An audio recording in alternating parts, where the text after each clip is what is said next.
Assalamu alaikum students. I am Dr. Nimra and I am teaching you the pharmacognosy. ठीक है, तो pharmacognosy का subject आपके लिए बिल्कुल न्यू होगा। आज के लेक्चर में हम ये डिस्कस करेंगे फार्माकोग्नोसी की इंट्रोडक्शन के बारे में। ठीक है, उसका जनरल सा इंट्रो वगैरह डिस्कस करेंगे कि फार्माकोग्नोसी है क्यों है और ये आपको क्यों पढ़ाई जा रही है। ठीक है, तो फार्माकोग्नोसी का वर्ड पढ़ते हो तो आपके जहन में क्या आता है?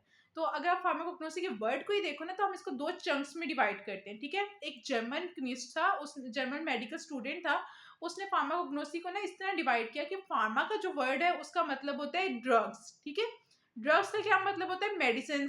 जो आपके पास डिफरेंट मेडिकल कॉन्स्टिट्यूएंट्स होते हैं, एक्टिव फार्मास्यूटिकल कॉन्स्टिट्यूएंट्स होते हैं, जिन्होंने कोई ना कोई एक्शन देना होता है आपकी बॉडी पे, वो होते हैं ड्रग्स आपके पास। ठीक है, तो फार्मा का मतलब हो गया ड्रग्स और कोग्नोसी का मतलब हुआ कोग्नोसिस। ठीक है, और कोग्नोसिस का मतलब क्या हुआ? आपके पास टू एक्वायर्ड नॉलेज, किसी भी चीज का नॉलेज लेना। ठीक है, तो ये सिडलर ने ये डेफिनेशन दी थी कि फार्माकोग्नोसी क्या है? ड्रग्स का नॉलेज लेने को आप कहेंगे फार्माकोग्नोसी। ठीक है, तो ये फार्माकोग्नोसी का वर्ड से आपने डेफिनेशन निकाली। लेकिन जो इसकी मेन डेफिनेशन है वो आपके पास ये है कि study of crude drugs of plants and animal origin.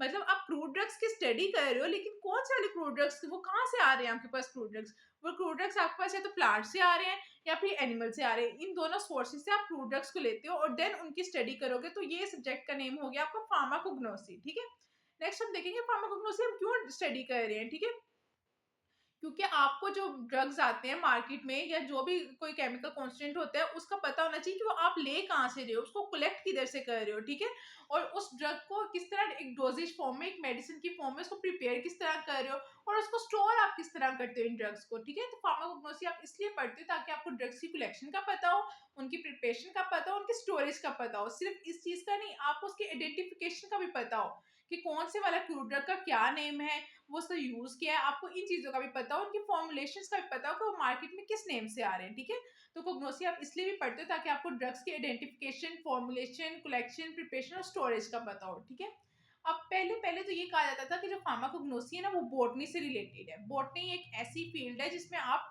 Plants की स्टडी करते हो। ठीक है, बॉटनी होती है, जोलॉजी होती है, डिफरेंट फील्ड्स होती हैं।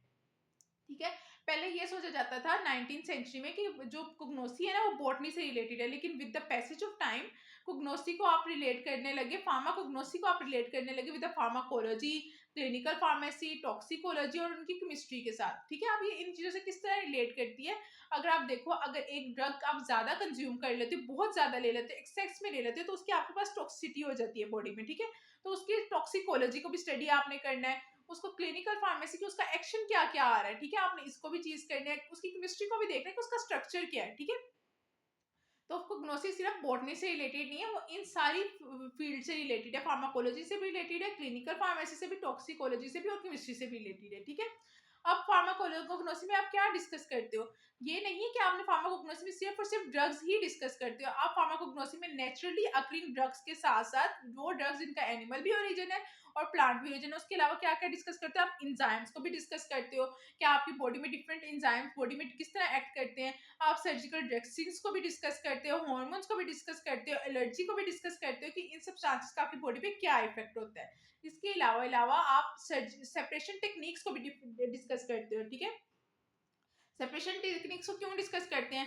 लाइक एक ड्रग है, वो आप किस तरह ले रहे हो। एक अब ड्रग आपके पास प्लांट से जो ड्रग है, प्लांट के अंदर तो काफी ज्यादा ड्रग्स होंगे। आपको अगर एक पार्टिकुलर ड्रग चाहिए तो आप उस पार्टिकुलर ड्रग को किस तरह ले रहे हो, किस तरह सेपरेट कर रहे हो उस प्लांट से। ठीक है, तो उसके लिए आप डिफरेंट टेक्निक्स पढ़ते हो, एक्सट्रैक्शन की टेक्निक्स पढ़ते हो, एक्सट्रैक्शन के फर्दर अंदर आपके पास इन्फ्यूजन की टेक्निक आती है, डिकॉक्शन आ जाता है और क्रोमेटोग्राफी करते हो आप, सेपरेटिंग टेक्निक। क्रोमेटोग्राफी में भी डिफरेंट टेक्निक्स आ जाती है, थिन लेयर क्रोमेटोग्राफी आ जाती है, पेपर क्रोमेटोग्राफी आ जाती है। तो इन डिफरेंट टेक्निक्स को भी आप फार्माकोग्नोसी के अंदर डिस्कस करते हो। ठीक है, जो आपका बी कैटेगरी का कोर्स है, इसमें आप फार्माकोग्नोसी में डिफरेंट चैप्टर्स को डिस्कस करते हो। लाइक इसका इंट्रोडक्शन का चैप्टर है, इवेल्युएशन ऑफ क्रूड ड्रग्स है, आपके पास फिक्स्ड ऑयल्स हैं, वोलेटाइल ऑयल्स है, अल्कोलॉइड्स हैं। ये सारे के सारे सब्सटेंसेस है जो किसी ना किसी तरह फार्माकोग्नोसी से रिलेट करते हैं। ठीक है, तो फार्माकोग्नोसी में बेसिकली आप ड्रग्स को देखोगे कि आप किस तरह ड्रग्स को सेपरेट कर रहे हो, उन ड्रग्स का क्या क्या यूज आ रहा है, आपके पास वो ज्यादा हो रहे हैं तो वो क्या कर रहे हैं। तो जनरल से इंट्रोडक्शन हमने ये देखा फार्माकोग्नोसी को आप किस तरह रिलेट करते हो, अपने कोर्स में क्यों स्टडी कर रहे हो। ठीक है,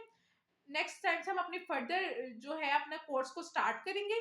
मतलब उसका फर्स्ट चैप्टर को स्टार्ट करेंगे और फर्दर हम इसको डिस्कस करते जाएंगे कि किस तरह ये प्रैक्टिकली आपके पास फायदेमंद है फार्माकोग्नोसी। ठीक है, तो आज के लेक्चर में हमारा बेसिकली इंट्रोडक्शन ऑफ फार्माकोग्नोसी था। थोड़ी सी आपको फार्माकोग्नोसी के बारे में पता चल जाए कि इसमें आपने चीज़ों को डिस्कस किस तरह करना है, किस तरह लेके चलना है। ठीक है, थैंक यू सो मच।